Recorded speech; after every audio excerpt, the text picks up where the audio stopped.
All week, Chairman Shelby and a number of our colleagues worked tirelessly to get a supplemental funding agreement for disaster relief over the finish line. He has prepared one thoughtful, good faith compromise after another. In fact, this has been going on for months now. Compromise offer after compromise offer from Republicans, constant engagement and good faith work. So I'm pleased that today all this hard work has at long last paid off. Thanks to the efforts from a number of our colleagues and thanks to the leadership of President Trump and his administration, and I might add the occupant of the chair who's been extremely persistent in this effort over the last weeks and months, the Senate has now passed a compromise solution for disaster funding, and we've sent it over to the House. Regretfully, they are gone. The President has indicated he supports it, so the Senate's bipartisan vote is a big step toward making law and actually delivering the relief that communities across our nation sorely need. So, Mr. President, I'm sorry that our House Democratic colleagues blocked common sense efforts to include funding in this legislation for the ongoing humanitarian crisis down on the southern border. Despite days of negotiations, House Democrats insisted that we could not provide more funding for our overwhelmed agencies which are running on fumes, without including other poison pill policy riders.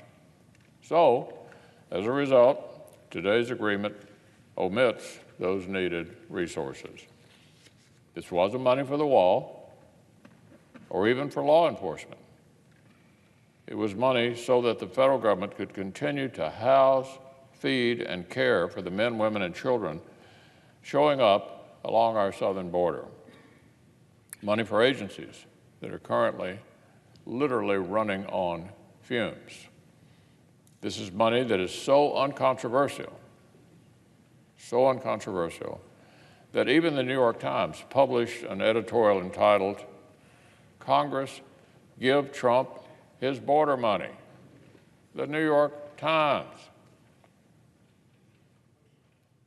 They also said political gamesmanship that threatens to hold up desperately needed resources. That's what they call this.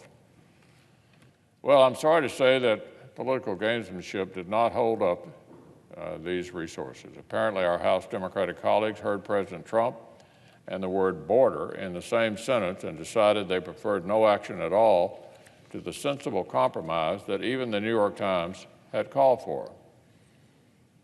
It's too bad that partisan spite has infected even such blindingly obvious priorities as the humanitarian efforts on our southern border.